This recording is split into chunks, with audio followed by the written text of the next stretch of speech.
So we are Sunday, the 4th of December. It's 7:30 in the morning and the pond is up 9 degrees. Ouch!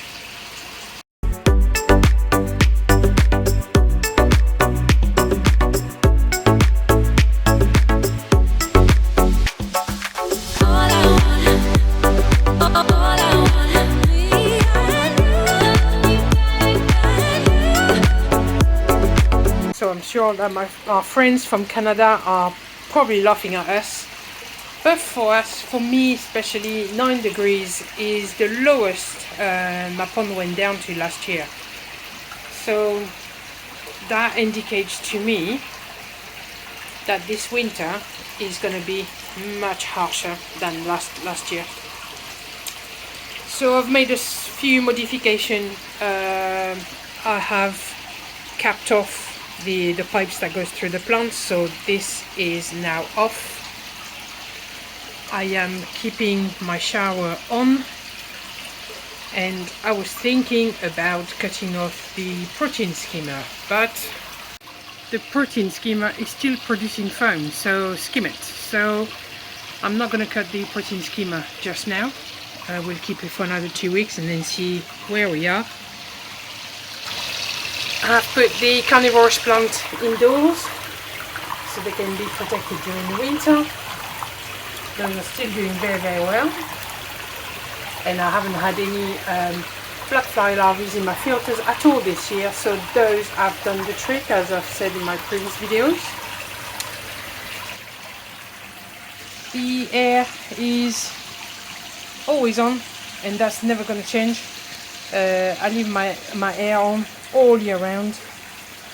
It's fairly protected here anyway, so and my fish are still very active and very alive, so I wouldn't dream of being in a room or in a car with no windows open all the time. So yeah, the air is staying on. There's been some studies and some reports recently demonstrating that if you are covered, so it's a bit slightly different compared to me because I am enclosed and not actually covered, but there's been some studies recently and people have demonstrated that if you are covered with polycarb sheets, so you are reducing the amount of air or gas exchange that is happening in your pond, and if you turn the air off, there is a high risk of costia at the end of the winter and definitely in spring. So I'm just passing this information on. So in conjunction with the pond detox formula, what I've started using as well is the Restore from Clayton, from Springbank Koi. So as soon as I received it, I started using it, and I have to say all the flashing has now stopped. So you know that I've been having problems with my water until now, and I'm going to talk in a minute about my water report, which I have now received. But for now, I wanted to show you, this is a bucket of 2 kilos of Restore, and it's the powder is like that, so very similar to the pond detox formula. But for now, I'm going to be using mainly the Restore. I've got a bigger bucket. So for my pond, I use 3 tablespoons.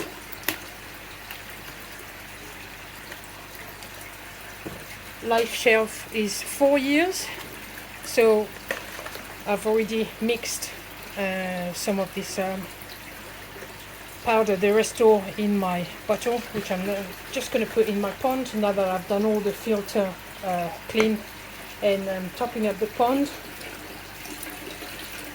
And this has really, and I mean truly, helped my water. The fish have not been flashing.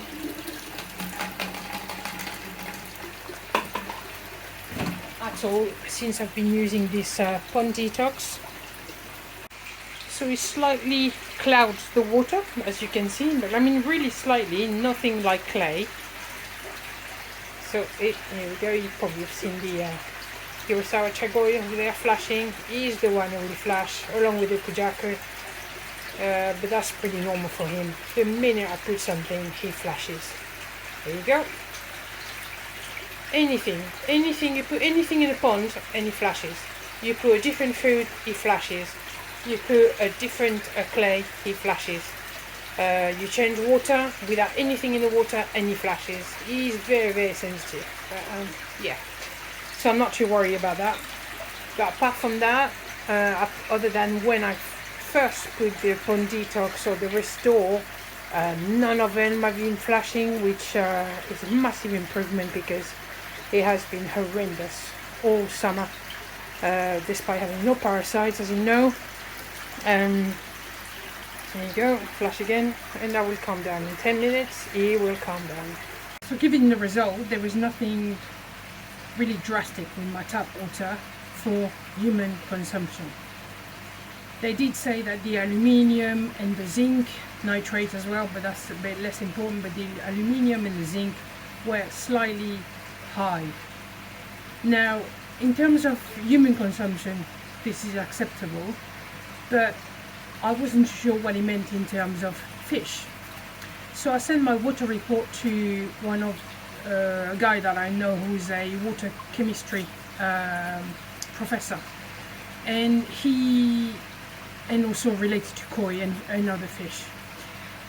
He had a look at my report and he came up with the same thing, saying that the aluminium is really high for the fish and the zinc is really high for the fish.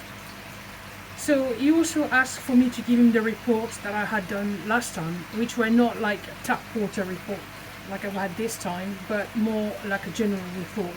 And I've had two done, one in May, one in July, due to the flashing. And if anything that really came out of that is that the inconsistency between the three reports, or the fluctuation between the three reports. And as we all know, anything to do with fish and with koi, or whether you keep fish in an aquarium or with koi in a tank or whatever, the fluctuation are the worst thing that you can do for your koi. So he did say that the Pond Detox formula was one of the best product to use because it's not a chemical product, so you don't use chemical to your pond in order to restabilize your pond. Okay, I'm not too sure what's inside, but I'm not even bothered about what's inside. All I need to know is that it's not a chemical. I'm going to trust the people, the researchers who developed that product, and put my faith in them basically. And this is what I've done. So I've been using the Pond Detox formula, as you know. So the Pond Detox formula, and I'm also using the Restore from Clayton from Springbank Koi. And this is by no means of an advert or anything like that. It's just because they are basically the best two products that you can use to stabilize the pond. And I have to say, since I've been using it, none of the fish have been flashing, other than when I first put it in.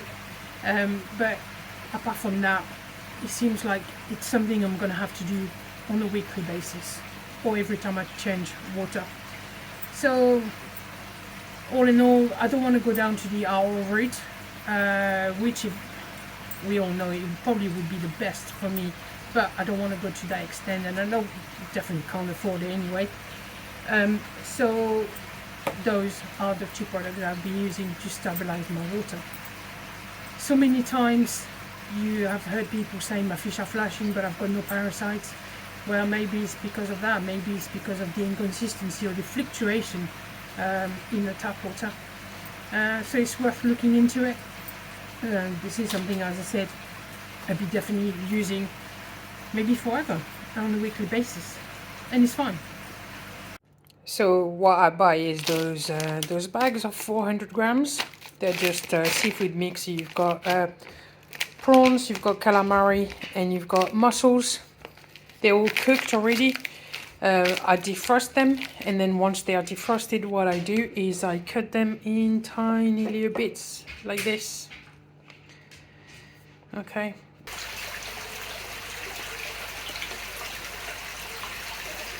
So the food that I'm using at the moment is Saki Curry multi-season, and I feed it 4 times a day.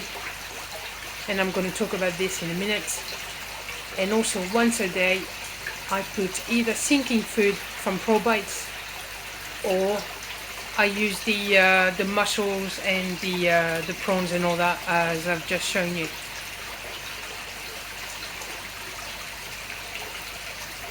So feeding wise, I hear a lot about I feed once a day, I feed 2 times a day, I feed 3 times a day, blah blah blah. It's all well and good to say I spread my food like 3 or 4 times a day throughout the day, but what you need to know exactly is how much you are feeding in terms of grams.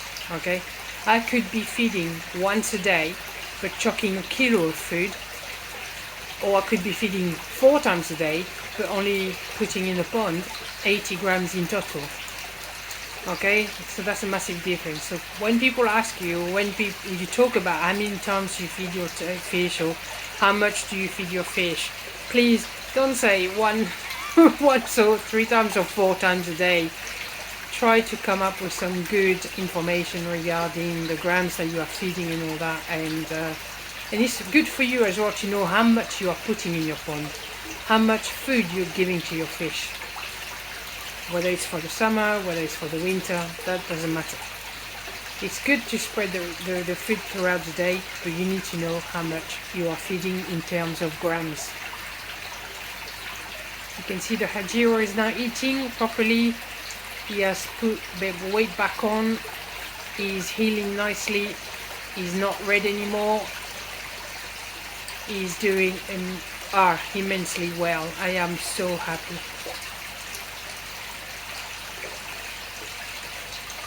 So Saki Hikari multi season. You might have heard some people say it's rubbish food, etc, etc. Okay, let me tell you something. If it's good enough for the Jenkins, it's good enough for my pond, and that's all I'm gonna say. So you are probably aware already of this website, and it's also a Facebook page which is called Koi Competition, and this is organized by Clayton and by Springbank Koi. So basically what you do is, on this website you have several prices, as you can imagine, as you can see. The tickets are normally around 99p, so it's even less expensive than the scratch card. I am a big scratch card fan, so what I've been doing in the past 2 months is, instead of buying a scratch card when I go to the petrol station or go shopping or whatever, I just buy 1 or 2 tickets, and it's amazing, because for 99p you could be winning a 15 kilo bag of food, or you could be winning a backy shower, or you could be winning a pump or a Blue Lab Guardian, anything that is on this website. So it's really easy. You just enter your detail, you register, and then you just select the competition you want to go in, and then you just pay, basically. Now, the big one, the big one. I mean, how cool would that be? Look at this.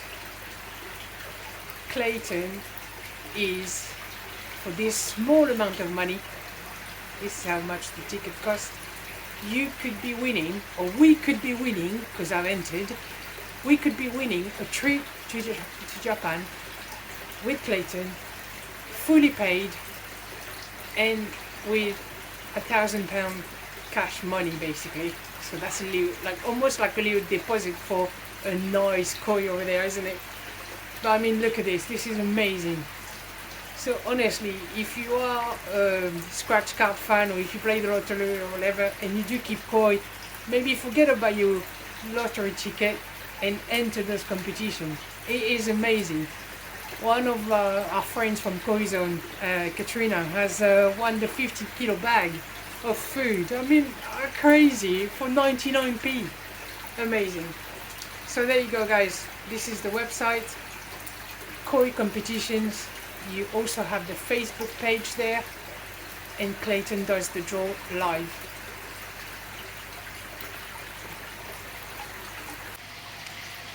that's it for me this week. I hope you enjoyed the video, and I'll catch you on the next one.